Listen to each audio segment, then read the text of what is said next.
Thank you for waiting. Now we'd like to start the second session. The title of this session is City Operation through Utilization, Voluntary Local Review, and Wellbeing City Evaluation Indicators. The session will be moderated by Ms. Kataoka from Institute for Global Environmental Strategies. As a keynote speaker and panelist, we have Mr. Ken Akaoka from the city of Yokohama, Mr. Lee Min Tuan from the city of Danang, Vietnam, Mr. Takehiko Nagumo from Smart City Japan. At this moment, I'd like to pass the mic to the session moderator, Ms. Kataoka. Please start the session. Thank you very much for the introductions. Thank you very much. Again, my name is Yatsuka Kataoka, the moderator of today's session. So our session is about the SDG, Voluntary Local Review, and also the indicators. So title is City Operation through Utilization of Voluntary Local Review and Wellbeing City Evaluation Indicators. So as introduced, we have three distinguished guest speakers. So I will introduce them later. So before the starting session, I would like to show the very short introduction. So today we are doing some about the SDGs. So SDG, as many of you already know, SDG, Sustainable Development Goals, a global goal adopted by the United Nations in 2015, which call for the actions to the end of poverty, protect the planet, and ensure that by 2030, all people enjoy peace and prosperity. So it is very important plan and implement SDGs. But but SDGs, the follow-up and the review of the progress of SDGs also the important elements of the implement for the SDG the achievement. So the 2030 agenda is encouraged the UN member states, national governments to conduct regular and voluntary reviews of the progress of the SDGs, and also that reviews is encouraged to be reported to the high-level political forum, which is the kind of the regular monitoring the mechanism of the SDGs as a form of the voluntary national review. So we call that VNR. And then the voluntary local review, which is the topic of today's session, is a kind of the local version of this voluntary national review.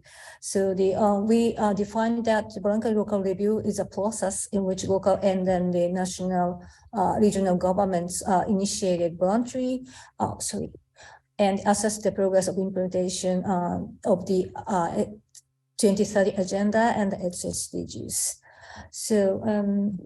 So the voluntary local review, starts the 2018. So before that, several of the local governments has already, show some reporting, but as a kind of comprehensive of the progress report of the SDGs.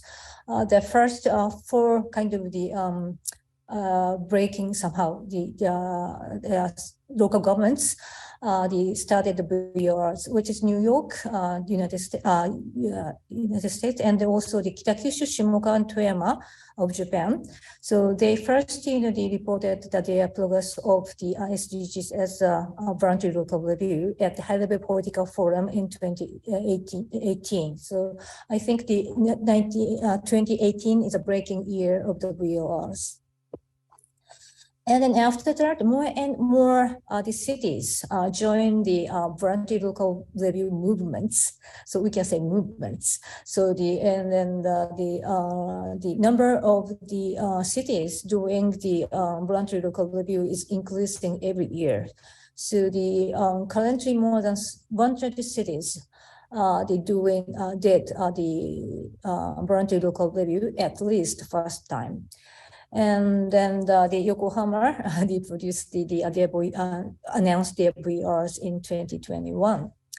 So this is kind of this is map you can see, and then the most kind of the cities in Europe and also the Asia. So Asia is kind of the leading areas of the voluntary local review.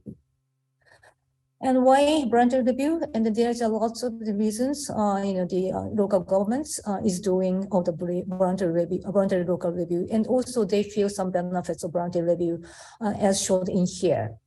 So the first, the VLR is the helping the local governments aligning policies to the SDGs. And also, voluntary local review is kind of somehow the way for local government choosing desired future with the deep engagement of the society or local stakeholders. And then the other part of the importance of the VLRs, the monitoring process or progress of the SDGs, and then setting the baseline for the monitorings. And then at this point, indicators is very important, points of the voluntary local review. But still, there is a lot of indicators, and then the many local governments is struggling with the indicators issues. So I think today's, we want to hear more about the speaker about the indicators too. So this is my introduction. So the voluntary local review things, maybe next speaker, Mr. Akaoka, will show somehow the benefits and also the of the VLRs, why VLRs based on the Yokohama's experience of doing VLRs. So thank you very much. So having said that, I would like to ask Mr. Ken Nakaoka, the Director General Global Network International Affairs Bureau, and then concurrently serving as Executive Director, Office of the City of Yokohama, representative to the Americas. So the Akaoka-san, for yours.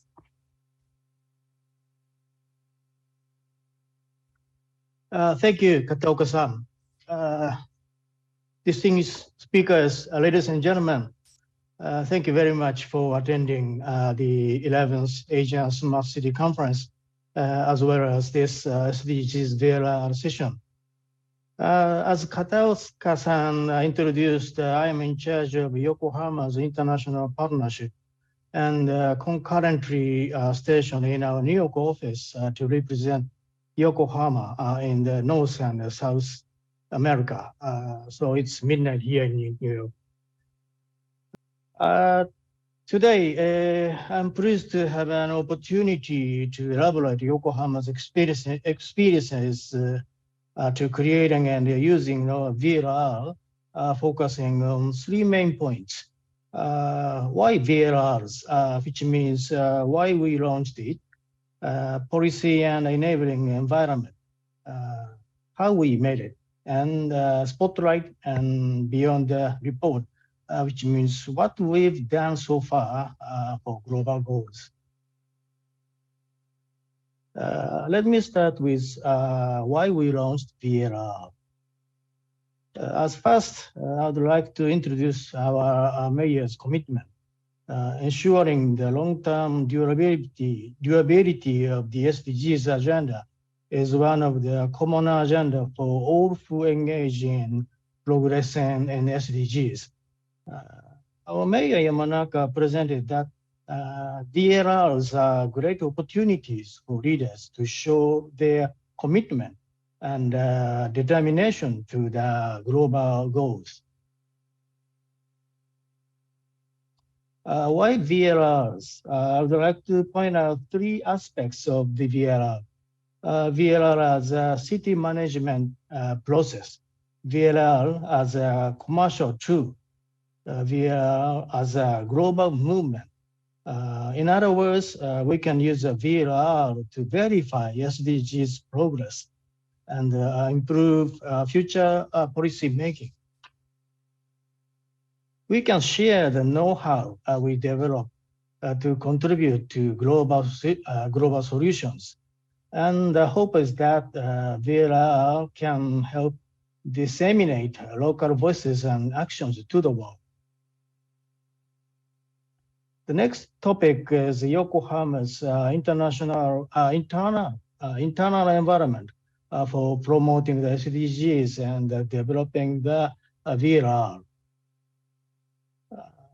The city faces a variety of administrative challenges, but I can say that the most significant challenge now is the major demographic shift. In Japan, a decline in population has been observed, even more serious in the decline of the working age population and increase of the elderly population. Facing those structural issues, the city of Yokohama is conscious of the SDGs in all measures. And in 2018, it formulated a strategy called Modern Term 4-Year Plan with the SDGs in mind.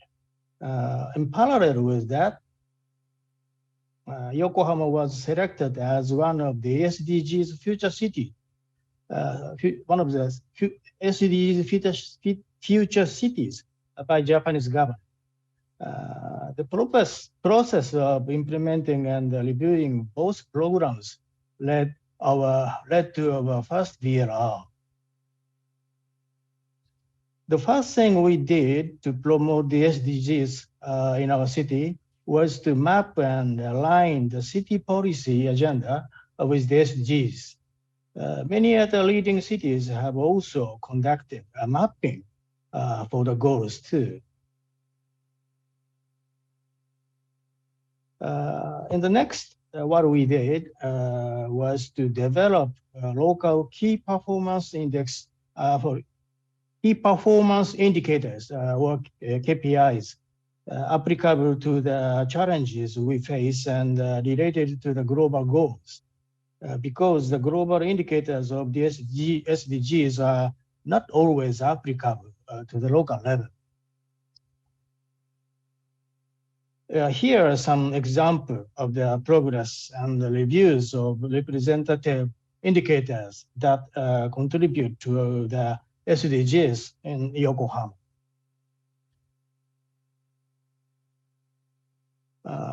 For your good reference, working group of the Japanese government created a local indicators list based on the global indicators. In Yokohama's VLR report, we summarized the baselines of Yokohama's status according to these indicators in the appendix, and it forms the most purely data-intensive part of our VLR.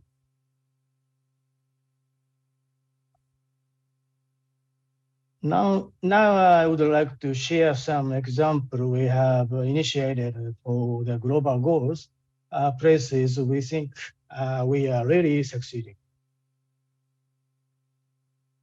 I would like to present 2 examples to contribute to SDGs goal 17.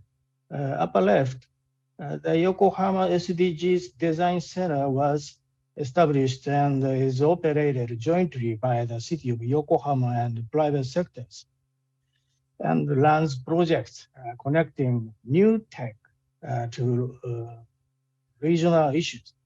The center has collaborated with its various partners. Upper right,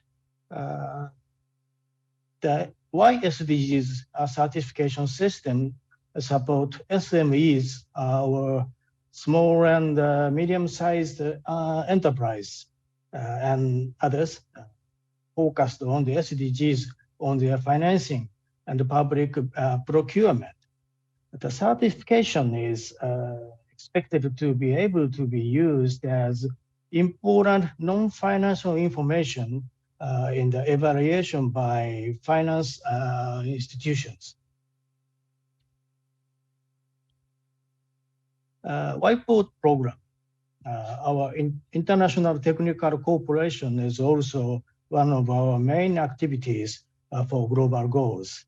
Many countries and cities are making efforts to achieve the SDGs, but unfortunately, the progress worldwide has been slow, which was pointed out in the 2019 SDGs Summit Political Declaration.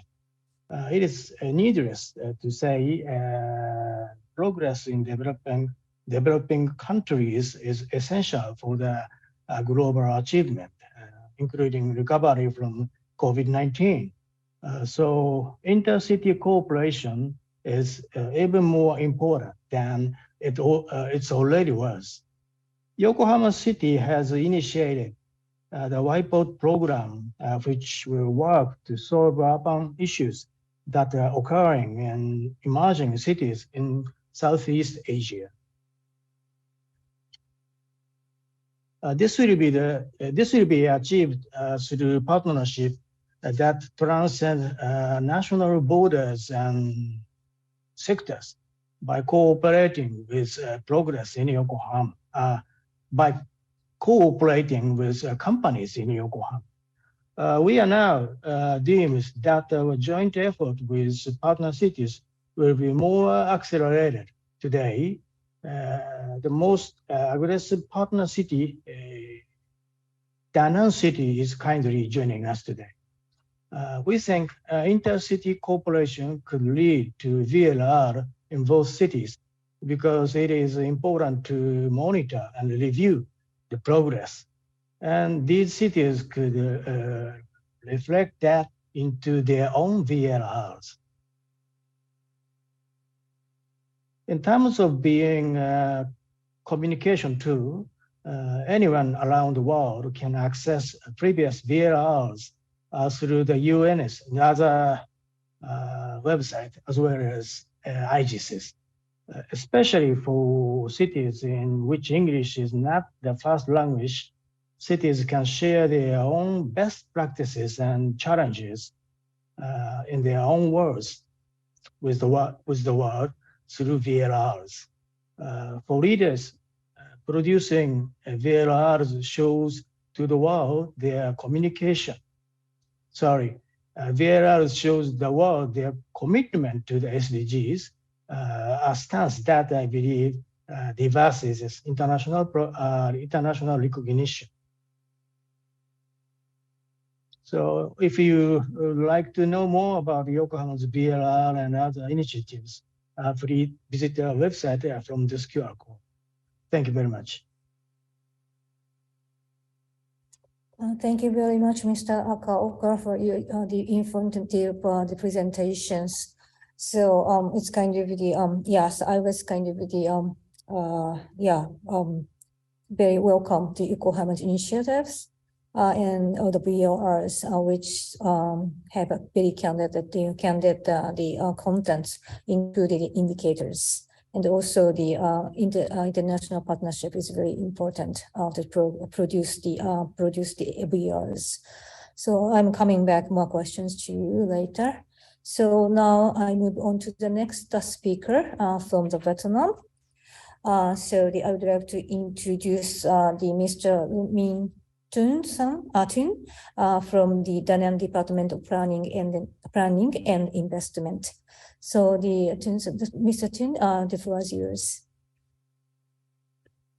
Thank you for inviting me to join the conference and giving me an opportunity to talk about Danang towards sustainable development in the future. Now, my presentation, I would like to highlight the current situation and plan for sustainable development of Danang City in the coming time. Our cooperation with Yokohama City and investment opportunity to potential investor. Danang City is one of the 5 biggest cities in Vietnam. The city covers an area about 1,200 kilometers square with 92 kilometers beautiful coastline, and the population is nearly 1.2 million people. Despite being negatively impacted by COVID-19, the The city economy still recorded significant economic change and fast recovery in 2022. The average growth rate about 9 to 10%. Regarding trade profile, in 2021, international trade reached a value of 3.1 billion USD with a trade surplus for Danang of about 463 million USD. The top export of Danang is electrical and electric products, textile and garments, seafoods, mostly to Japan, USA, and EU. In June 2022, there were 930 foreign investing projects with more than 3.9 billion USD investment capital, come from 45 countries and territories, among which Japan, Singapore, the US are the largest investor in Danang City. Investment in Danang City are mainly in the fields of manufacturing, real estate, and tourism services. Danang workforce accounts for more than 50% of the population. It's young and dynamic workforce. Danang is not only a place worth investing, but also a place worth living. The city well known for its clean environment, amazing beaches, safety, and friendly city.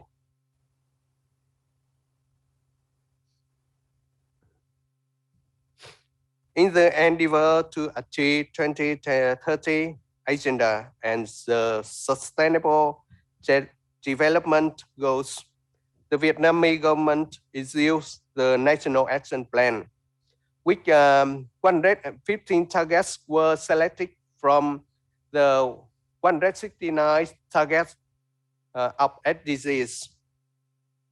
However, despite guiding policy and really budget expenditure for sustainable development, there remain a lot of shortcomings to improve.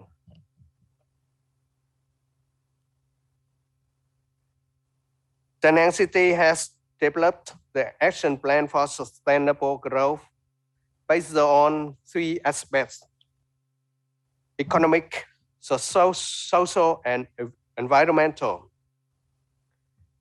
Regarding economic aspect, the city focused on conducting activity to achieve SDGs of poverty reduction, sustainable agriculture, sustainable energy, continuous economic growth, resilient infrastructure, and global partnership. For social sustainability, Danang is determined to implement its commitment on improving healthcare, prioritizing education, achieving gender equality, ensuring urban and rural development, creating a safe living and working environment, promoting a peaceful, just, and equal society. In terms of environmental aspect, in response to significant threat posed by climate change, Danang has issued numerous policies on management of water resources and sanitation for all, sustainable production and consumption models, conservation and sustainable use of oceans, seas, and marine resources, forest protection and development, biodiversity conservation. Out of 58 goals in urban development criteria and standards, Danang had achieved maximum score in 35 categories. Let me mention a few. such as the rate of poor households, just 2.74%, much lower than the low rate of the country of 5.5%. Urban level medical facility also high. Urban level education of training institution.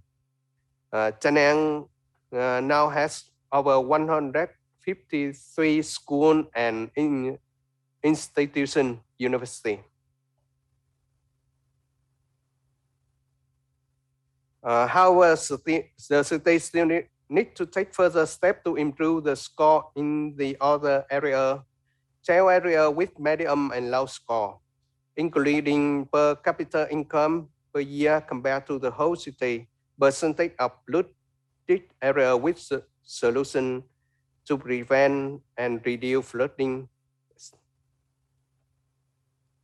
especially child area with underscore need more and more improve, like the rate of domestic solid waste collected, percentage of flooded area with solution prevent and reduce flooding, public green land in inner city area. To the future development orientation, Danang says it's going to become a major ecological and smart city, a center of entrepreneurship, innovation, and a coastal city worth living in Asia, based on three main pillars: high-tech industry, tourism and high-quality services, and marine economy, and with 5 key economic sectors like tourism and high-quality services associated with real estate and resort, seaports and airports associated with logistics services, high-tech industry associated with smart city and startup, information technology industry associated with digital economy, high-tech agriculture and fishery products. Yeah. Especially, we would like to express my gratitude to Yokohama for your great support for Danang City on our sustainable urban development project. During 2019 to 2022 period, together with Danang City, JICA, and the Yokohama City authorities has successfully collaborated on the implementation of many important projects in Danang, including solid waste management, environmental consideration, port development, urban public transport development, environmental friendly, industrial park development, and innovative city development. In the upcoming time, to promote the sustainable development of Danang City, we are focusing on and encouraging calling investment in terms of high-tech industry, supporting industry, high-quality services, high-tech agriculture, startup, and innovative projects. Some projects calling for investment under the form of PPP are railway station recollection and urban reconstruction, urban railway construction of tunnel through the airport, building a high-quality oncology hospital. Yeah, thank you for your attention, and I'm happy to discuss this further with you later. Thank you very much. Thank you very much, Mr. Tensan. Thank you very much. So very informative the presentations, and then I'm very kind of encouraged to hear that the Danang City has already aligning your developing policies with the SDGs, and also they set some key identified some KPIs and indicators for the monitoring the progress. As for the collaborations with Yokohama City, maybe I will hear more after the presentations, last presentations. Thank you very much. So The next speaker is the Mr. Takehiko Nagumo. He is the Executive Managing Director of the Smart City Institute of Japan. So he introduced the very important aspect, of the SDGs and then the sustainability that indicator, especially the well-being related things. So Mr. Nagumo, the floor is yours. Thank you for the kind introduction. So let me talk about the latest development in Japan, led by the Japanese national government in collaboration with the Smart City Institute Japan. And a little bit about myself. I'm the Executive Managing Director at the Smart City Institute Japan, and also working closely with the national and local governments, and have several positions at academia as well. And the first point I would like to touch upon is the national agenda, which is called Digital Garden City Nation Initiative. You can see in the schematics, a little bit funny structure, but this is like the watermelon cut into half and placed onto 2 layers of tray. And the tray part represent the digital platform, so to speak. And the watermelon part represent digital solutions given to citizens at every aspect of the life events, from the birth to the death. And the latest development relates to the upper corner, as surrounded by the red dotted line, the measurement of the well-being of citizens. This is to say, what happened if we implement the smart cities in the city? Does it really enhance the well-being and the livability of citizens? This is where idea comes in.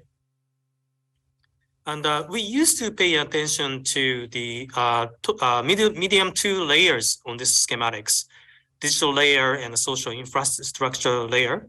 And nothing is wrong with that attention, but we might have missed the most important part, as indicated at the top of this schematic, human and society layer. What happened is that we might have talked too much about technology dreams and forgot about the impact that technology brings in to the daily life of the citizens. So to speak, well-being of citizens, livability of the city. And this is the core of this presentation. And this chart explains kind of background. The left-hand chart shows the historical movement of the people's sentiment, which between the spiritual fulfillment and the material fulfillment do you think is more important? And you can see 2 lines crossing somewhere around here. It's about 1975, at the end of the fast economic growth in Japanese economy.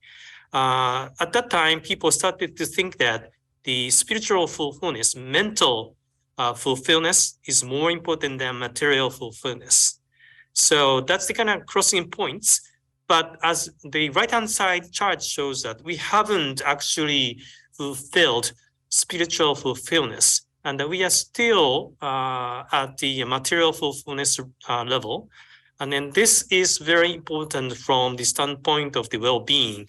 Unless we satisfy spiritual fulfillment, we don't really satisfy the people's the well-being in Japan.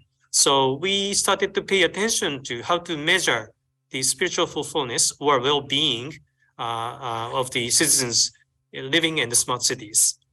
And this schematics explained how we structured the idea. The lower half shows smart city. As you can see, this is consisted of private, public, academia, people, partnership, digital transformation in self-help, mutual health, public health. And of course, we have to implement new business models, talent development, and regulatory reform, which comes in tangent with the technology development. And we regarded all this box as a means, not the end. End is the well-being and the livability of people. So we started to measure well-being and livability from subjective standpoint using the surveys. And we also measure the lower half smart cities with the objective indicators. And we see that correlations between subjective and objective indicators to see how effectively smart city is implemented for the sake of well-being and the livability of citizens. This is a bit busy schematics, but this is the whole structure of the our methodology. On top, you can see the yellow oval indicating well-being. This is the end measurement using 0 to 10 scale to see how happy citizens are. This is a famous country ladder survey methodology. And the remaining boxes, starting from number 1 to number 5, are the factors explaining why people feel such and such happiness. The yellow part and the orange part is the mind factors. We conduct surveys in 2 different ways. One is the local life standpoint, which is consisted of 10 factors. And this is the comprehensive measurement system. The orange one is the Japanese culture specific or Oriental culture or Asian culture specific well-being surveys, which we call interdependent well-being factors. I'll talk about this a little bit later. The middle portion is the activity factors. The blue one is active QOL, is a measurement system using wearable device. So not like a survey. This is the measurement of the vitals coming directly from the body, like sweat, pulse, heartbeat, etc., to see how people are feeling about doing some specific activities. An essential city actually is a way of counting frequency of doing some specific things. We'll talk about this a little bit later, but sometimes emotion, mind factors, and activity factors are inconsistent. While you think one thing, body or the actual activities are different. So we need to measure 2 things in tangent to measure, to understand what the real situation in life. The environment factor is actually a collection of 200 KPIs bundled into 22 factors of daily lives. You can see physical, social, mental factors. Again, within that, each box, you can see healthcare, nursing care, natural disasters, digital life, and so forth, every aspect of human life. And we will conduct statistical analysis of all entire data sets to see the city in question, how the well-being factors are constructed. Okay, let's go one by one. This is the green portion, Well-being of Local Life Index, created by Professor Takashi Maino of Keio University. This is survey. You can see factors, 10 factors. And this is a comprehensive survey. And we are conducting this survey at the national level with the 34,000 samples. And we can divide this into municipality levels. You can see a little bit in detail. And this is interdependent well-being indicators created by the Professor Yukiko Uchida of Kyoto University. And this is very important. This is the community level well-being indicators. It's interesting to see that even if you yourself is happy, you are not truly happy unless your surroundings, like neighbors, communities, are not happy. So we see that the harmonized or balanced well-being situation between you yourself and people surrounding you. And this survey is designed to capture this community level well-being. This active QOL, this is a unique approach. You really have to indicate which activities you are measuring.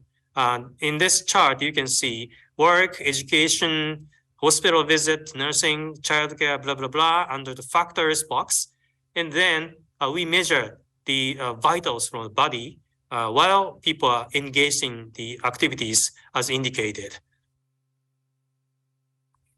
And this is the Essential City and Tolerance Index as developed by the Mr. Manjo Shimahara of the Life for Homes Institute. And this is counting the frequency of doing certain activities. Does one feel that one is a member of societies, cities, community? Are there opportunities for romantic encounters? This is interesting questions. The frequency talks more than what the emotion tells. So we are doing this activity measurement as well. And this is a livability index. Actually, we learned it from Australia. Royal Melbourne Institute of Technology created this, and we learned from it. And this is based upon open data from the public sectors. We created 22 categories, and then that is cascaded down to 200 KPIs. And this can be easily rebundled into SDGs 17 goals.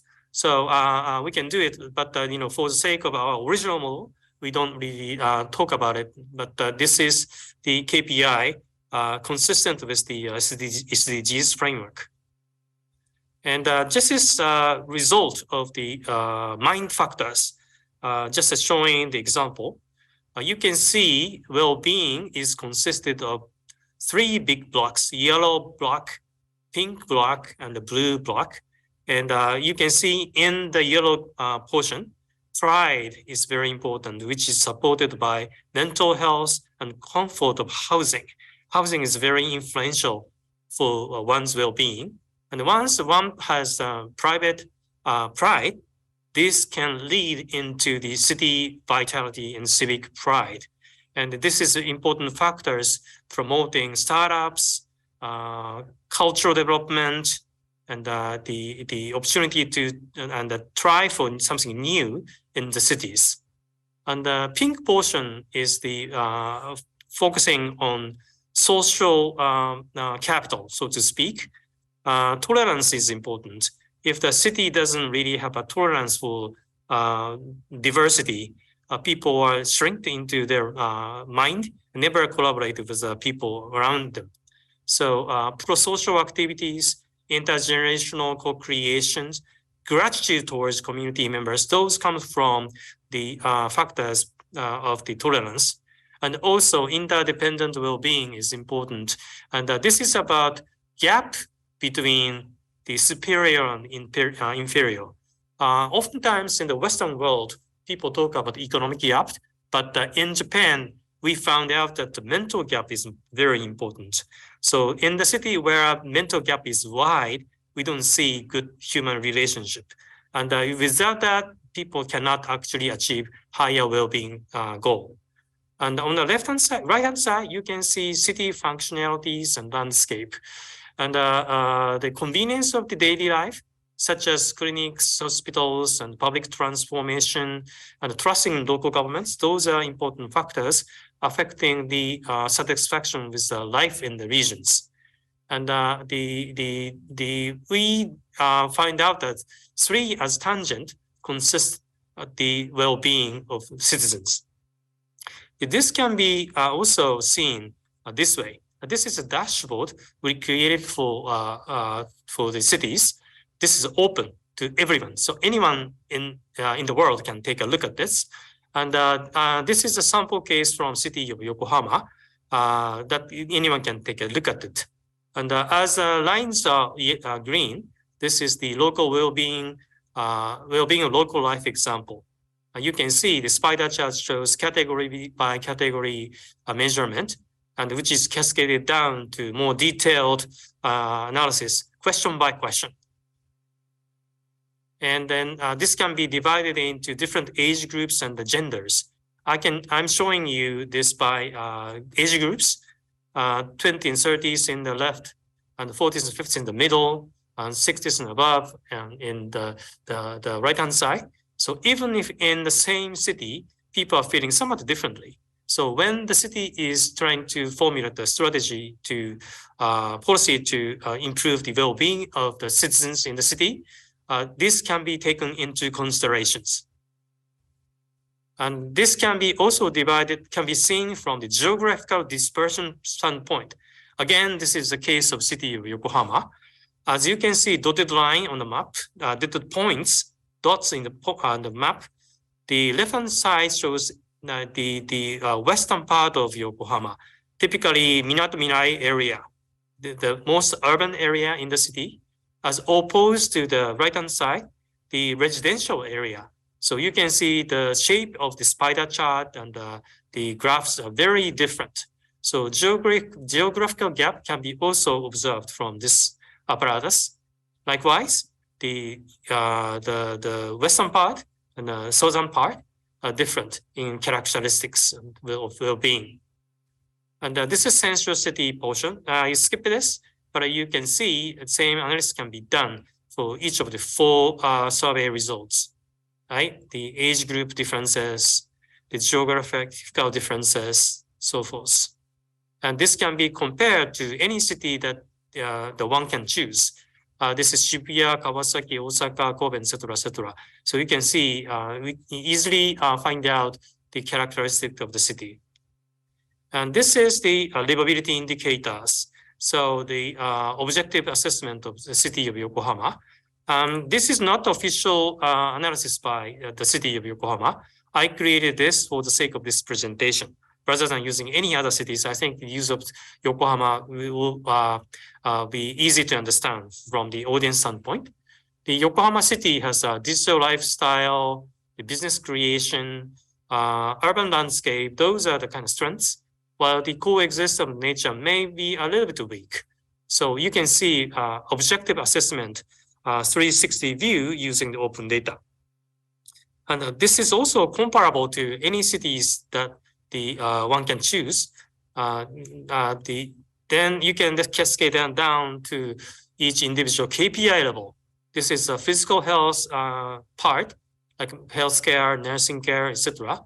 The 50 is the average, and right-hand side is the something higher than average, and the left-hand side is lower than average.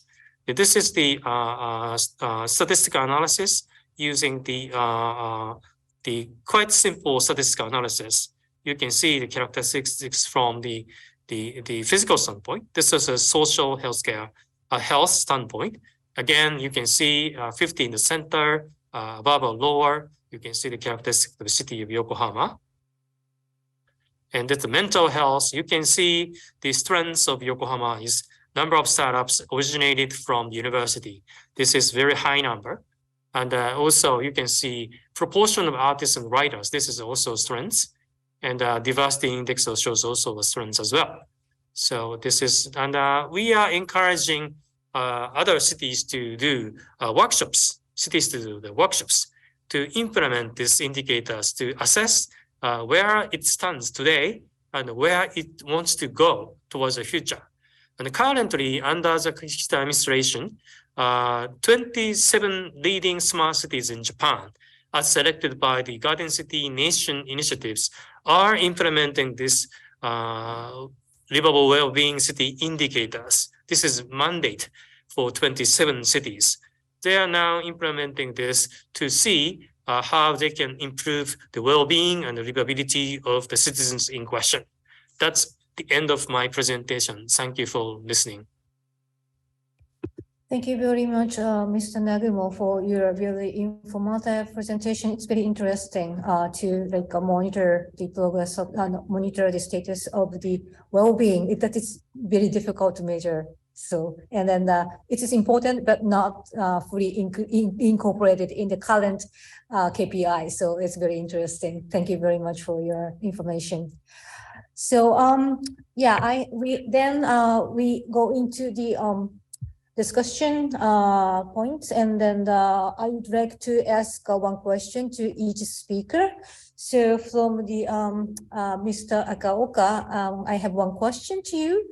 And Mr. Chun introduced the cooperation between Danang and the Yokohama, and then it's very well-known good practices of international collaboration in environmental sector in the world and Asia. So I would like to hear a little bit more about the what kind of outcome you got from the collaborations, and also if there is the challenge and opportunities, we'd like to hear from you. Thank you very much. Thank you for the question. At first, I'd like to extend my appreciation to Mr. Remington of Danang City. The two cities have developed a very deep relationship of trust. Let me show you This presentation.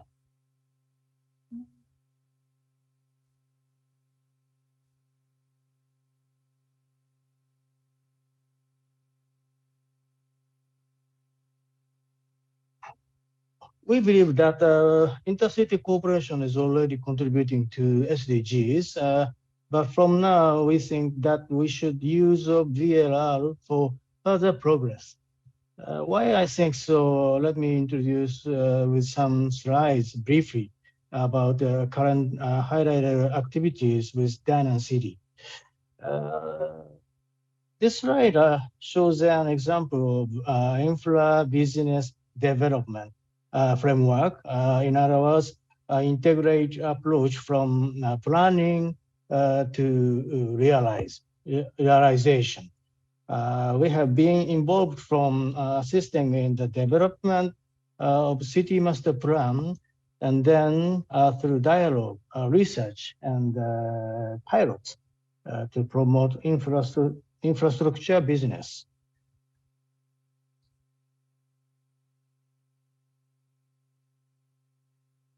Thanks for the great support from JICA and the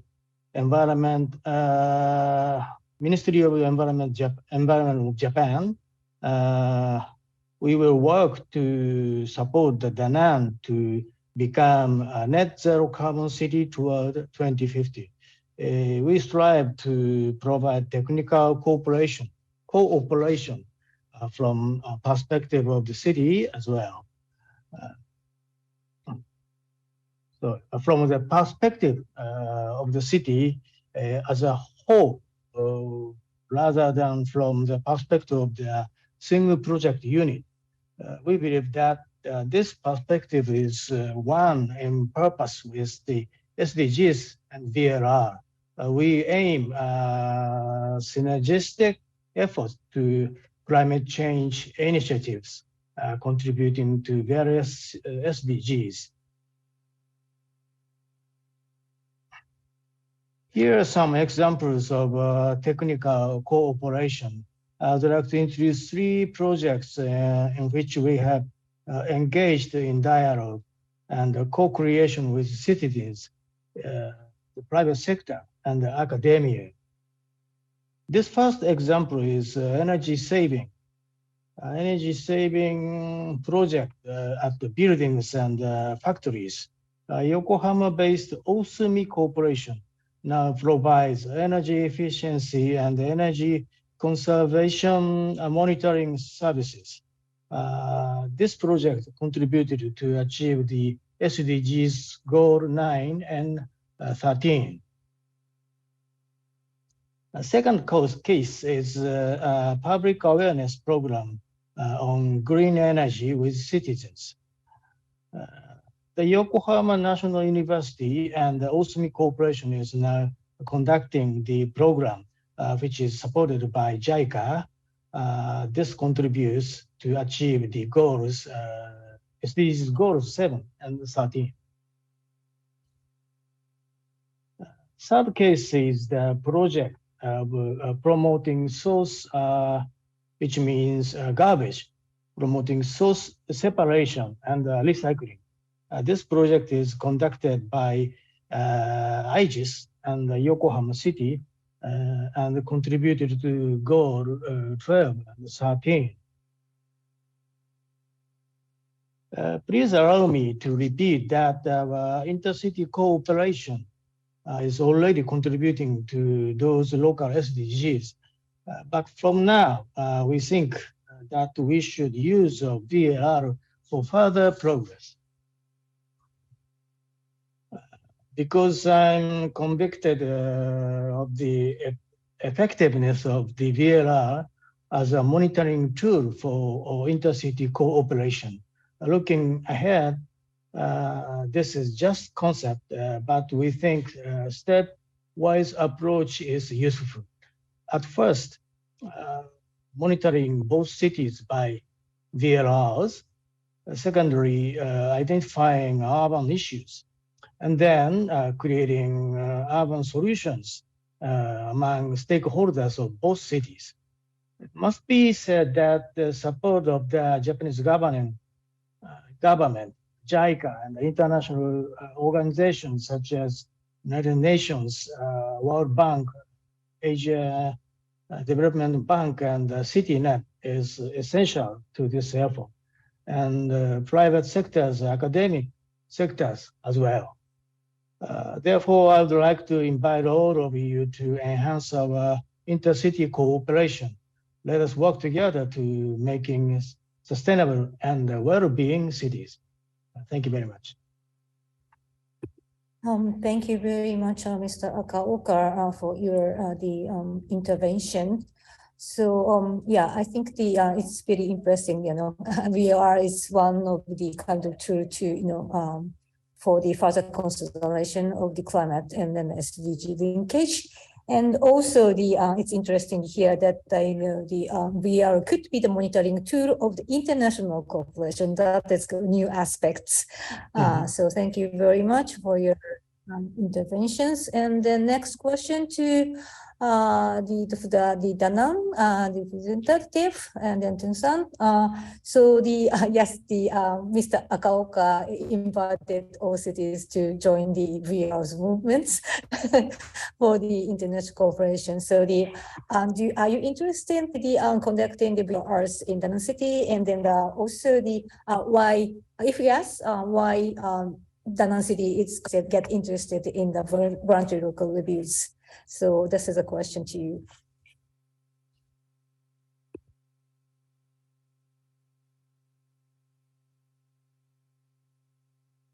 Could you unmute? We cannot hear you. Could you unmute yourself?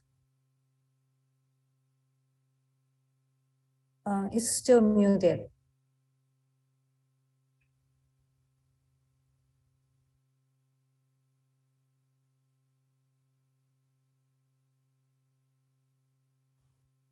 Can you hear? Oh, yes, I can hear. So, yeah. Yeah, thank you for your questions. There are mainly two reasons we are interested in VLR. The first reason is Danang towards to be a specially city with environmentally friendly, to be a city with worth living and worth investing. Secondly, VLR can be used to communicate with all stakeholders, and also if we make VLR, the city will be the first city in Vietnam to do it. And it is good for Danang City in promoting, tracking, and reporting on SDGs progress. Yeah. Thank you. Thank you very much for encouraged statements. You are very interested in the VRs, and also the points you raised is the kind of the essence of the VRs and also the benefits of VRs. So yeah, so thank you very much for interventions. I move on to the next question to the Mr. Nagumo. Yes, then the Tun-san say about the so the Danang city's worth of living. So I think the well-being is a very important elements to the livable cities. And then we heard the indicator you shared with us. It's introduced already in Japanese cities, but how about the kind of is it possible to transfer it to the other countries like Vietnam? So yeah, could you explore a little bit more about the applicability of the indicator to the other country? Yes, thank you for the question. Yes, this is completely applicable to any cities in the world. And actually, it's been already in progress with one of the cities in Finland called Tampere City. And of course, each city have to customize a little bit as relevant to the local culture, but the basic framework may be straightforward to translate. So I will encourage those who are interested in this framework to take a look at it. And we are more than happy to share our experiences with cities abroad. Thank you very much. So maybe I ask one more question to you related to your answer. It seems that the cities want to introduce that indicator, need some more kind of the data, and then a lot of data seems to be necessary. So what is the how to what extent it's difficult for not difficult, what is necessary for the local governments who want to introduce that indicator? What is kind of the basic indicator, or what kind of information is necessary to introduce that indicator? Yeah, it's a good question. Actually, the livable well-being city indicator is consisted of two large data sets. One is the subjective well-being data, and the other is the objective livability data set. And the latter one is very simple. As government collect the data, as long as it becomes open data, it can be easily calculated to be indicators. So it's depending upon the availability of open data at the city. And the most difficult part, challenging part, is the subjective well-being part. The survey has been already created by us, so you can translate it into local language and use it, maybe with some local customization. But the data collection is the survey. So you really have to send the questionnaire to citizens and ask them to answer to get the data. Of course, 100% collection is impossible. So you really have to choose which, how many percentage of the population can answer. And you have to bear the cost of conducting the survey. This is the difficult part. That's why not many cities in Japan have conducted before. We, as a Smart City Institute Japan, a not-for-profit organization supporting smart cities, have conducted national level survey for the first time in Japan. So whether or not the country can conduct this survey is a key question, as long as the subjective well-being data collection is concerned. Okay, thank you very much. It is a clear challenge. The challenge is clear, but I think worthwhile for us to challenge it, because that is very important to see the well-being related indicators. Thank you very much.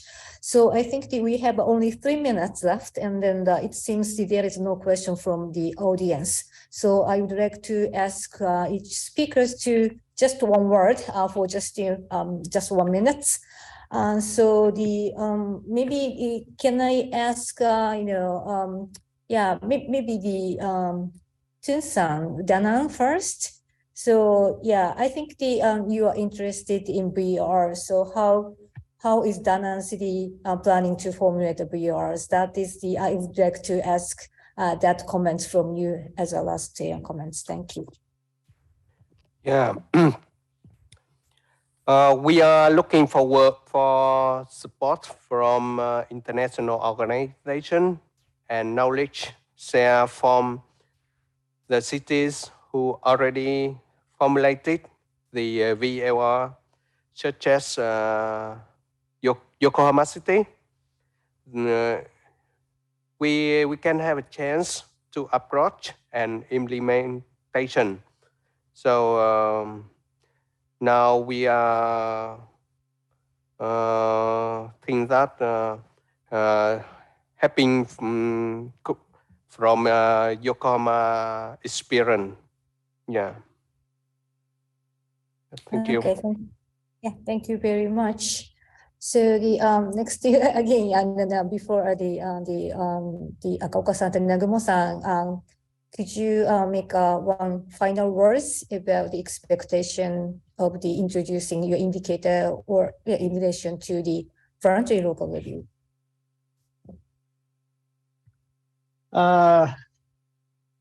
Yes, we, the city of Yokohama, love to work with Danang City to promote the VLR of Japan in the near future. And maybe it will be this is the topic of this session, how to contribute the smart city indicator and the SDGs indicator will be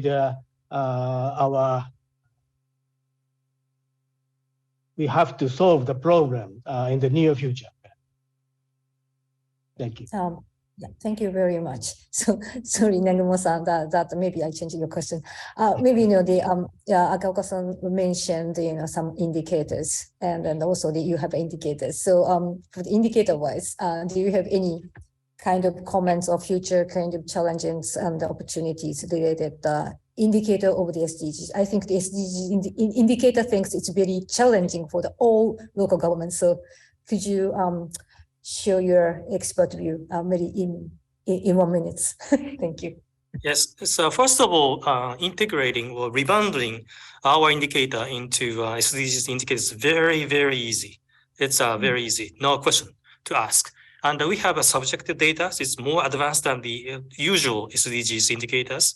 And I'm more than happy to collaborate with Danang City or any other cities in Asia. And I'm the executive advisor to City of Yokohama as well. So more than happy to work with the City of Yokohama. Thank you. Okay, thank you very much. Very, very encouraging statement. So time is up. So I would like to mix not maybe everybody summarize the points, but we think at the end of the session, I would like to emphasize the importance of the indicators. Not only the maybe regular, the traditional type of the indicator, but the well-being related indicators importance. Also, the importance of VLRs to facilitate, the sustainable smart development of the city, as well as the showing the progress of the international corporations. So, and also I would like to cooperate all the speakers to develop the VLRs in Danang City in cooperation with all speakers. And then finally, I would like to emphasize the importance of the support of national and international kind of organizations to conduct the voluntary local reviews and also the indicator development for their own. So maybe not only the local government cannot do anything. So maybe all kind of stakeholders get together and then with support of national and international governments, international organization. So having said that, I would like to thank you for all speakers again, and also thank you very much for the audience for your listening to us. So thank you very much, and then I would like to conclude this session. Thank you. Thank you very much. Thank you very much. Thank you everyone for joining the SDGs VLR Wellbeing session.